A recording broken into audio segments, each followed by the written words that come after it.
minute. You're telling me you retired at 35.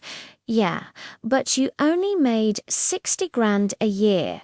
How's that even possible? I stopped buying things and started buying freedom. Freedom? You mean quitting your job? No, I started buying my time back. Man, I can barely pay rent. What's your secret? I stopped trying to look rich. So what? You lived like a monk. No, I lived like I already had everything I needed. You're serious? You don't even look stressed. Because I'm done running after money. Now money runs after me. I used to think wealth was about what I owned. Turns out it's about what I kept. I worked late nights, ignored my friends, and kept buying the latest gadgets, but I always felt empty. I was chasing a feeling that money couldn't buy. It was a vicious cycle. The more I earned, the more I spent, and the more trapped I felt. I realized I wasn't building a life. I was building a cage made of monthly payments and upgrades. That's when I knew something had to change. So you just saved everything? No, I invested in assets that grew even while I slept. Stocks, real estate, skills. Anything that made me valuable, not just comfortable. I started seeing every dollar as a soldier I could send out to fight for my freedom. Instead of spending it on things that lost value the second I bought them, I put it into things that would work for me. It was a complete shift in mindset. So while everyone else was busy buying status, you bought freedom. Exactly. He used to think a raise meant spending more. Then he realized wealth hides in restraint. It wasn't about deprivation, it was about intentionality. He discovered that the things society tells us we need are often the very things holding us back.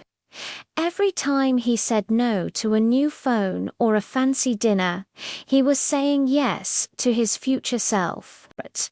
He was choosing long-term freedom over short-term gratification. I guess I chased the next upgrade too. That's the trap. The more you chase, the less you keep. Mark handed me a simple notebook. Step 1. Track every dollar. You can't change what you don't see. So I did it. I started seeing where my money was actually going. It was shocking. Hundreds of dollars on takeout, subscriptions I didn't use, impulse buys online. It all added up. So I took his advice. I started making coffee at home. I sold the gadgets, collecting dust in my closet, and for the first time ever, I took a small portion of my paycheck and invested it before I even had the chance to spend it. It felt small. That's how every fortune starts quietly. I started learning about investing. I opened a brokerage account and made my first small stock purchase. It was terrifying and exciting all at once. Mark's voice echoed in my head. Don't trade time for money. Trade money for time. It was starting to make sense. Every dollar I invested was buying me a few seconds, a few minutes of a future where I didn't have to trade my life away for a paycheck. Then a real test came. My car broke down. The engine sputtered, and a huge repair bill loomed over me. The old me would have panicked, seen it as an excuse to get a new car loan, and lock myself into 5 more years of payments. But this time was different. I took a deep breath, called a mechanic, and paid for the repair in cash. I drove away in my old, reliable car, feeling powerful. You're changing. It feels weird, but freeing. A few months later, I visited Mark. We weren't at his small, modest house. We were standing in front of a neat duplex in a nice neighborhood. Tenants were watering plants on the porch, and they waved happily. You own this. It owns itself. The rent pays the loan, the taxes, the insurance, and puts a little in my pocket every month. I was floored. It wasn't magic. He didn't get lucky. He got consistent. He taught me that freedom isn't about quitting your job in a blaze of glory.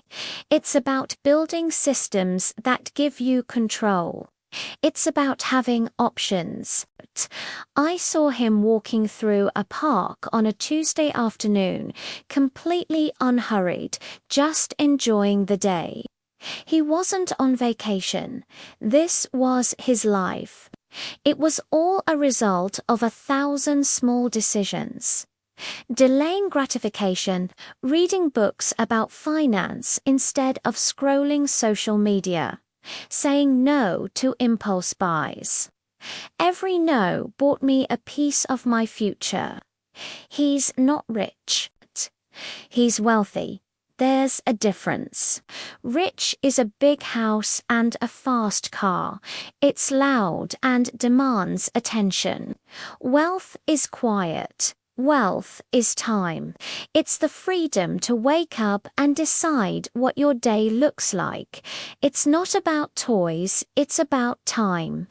I'm sitting in my apartment now. It's simpler, cleaner. I feel a sense of calm I haven't felt in years. I'm not worried about the next paycheck or keeping up with anyone. I finally get it.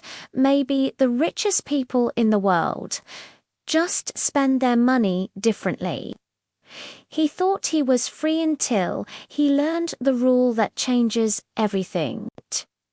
If you want to know the one financial principle that separates the truly wealthy from everyone else, you need to watch our next video. The rule millionaires never break. Thanks for watching, and don't forget to subscribe.